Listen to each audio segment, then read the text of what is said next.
Si Christopher ay isang taxi driver. Isang araw, habang nakapark si Christopher sa harap ng SM Mega Mall, ay may lalaking lumapit sa kanya.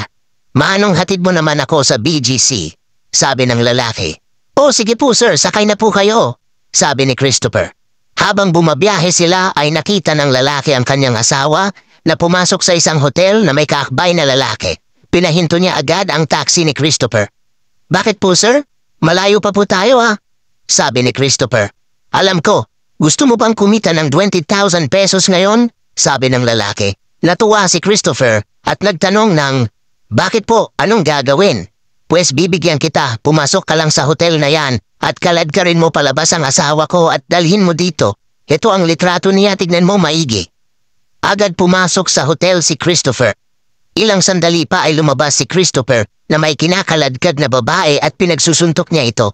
Pagkarating sa taxi, "Bakit mo naman binugbog? At hindi yan ang asawa ko," sabi ng lalaki. "Sa akin yan sir, asawa ko yan. Hawakan mo muna at babalikan ko pa yung asawa mo."